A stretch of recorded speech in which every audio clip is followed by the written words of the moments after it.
One is simply not to eat. You can just do fasting. One is to eat a ketogenic diet, which is basically an ultra low carb diet. So you are eating food, but it's very, very, very low carbohydrate.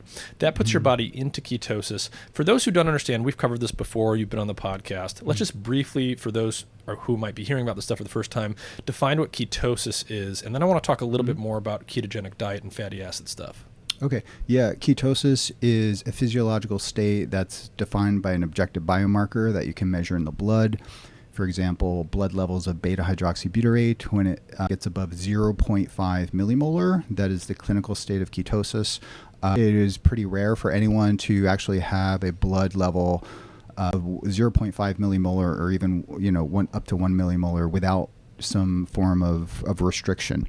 You can also have caloric restriction. So you could take a standard American diet and calorically restrict it and get into a state of mild ketosis. If the caloric restriction is typically 30% of calories or more, you can achieve that. So that should be acknowledged too. But so we have a ketogenic diets, and there are various forms, about 6 or 7 forms of the ketogenic diet. There's intermittent fasting, also AKA time restricted feeding, caloric restriction, overt fasting, 3 days, 7 days, 14 days, and then starvation. And starvation is different from fasting because that's when you take fasting too far and your body becomes deficient and it becomes pathological. So that's when fasting becomes pathological, it becomes starvation. So all these situations can produce a state of ketosis, and being in a state of ketosis historically, for millennia, can produce a state of lucidity and a state of even mild euphoria in some people that can achieve it and maintain it, and has been sort of in the book of Mark in the Bible, and Hippocrates talked about it. Ancient civilizations, fasted. So it has, I think our early ancestors recognized that there were benefits to being in that state. They weren't measuring ketones, but that defines ketosis. And a ketogenic diet is a scientific diet, and is actually a prescription medical therapy developed in the Mayo Clinic in the early 1920s.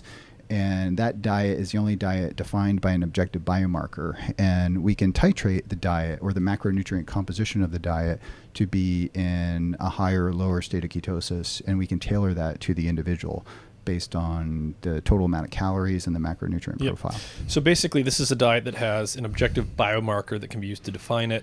Whether or not you are fasting per se, or you are eating ultra low carbohydrate intake, you're getting your energy primarily through fatty acids rather than carbohydrates.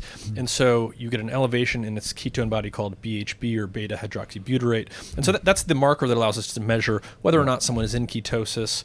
And so you're using primarily fatty acids to create cellular energy in the form of ATP, with the caveat that you can always make glucose. And like you said, the brain is still going to be using glucose. Your tissues will still be using glucose that's generated internally to some extent, but you're basically not consuming carbohydrates, and therefore forcing your body to use fatty acids much more than it otherwise would. Absolutely. I mean, there's so many people I hear say you could use glucose or you can use ketones. And that's totally not the reality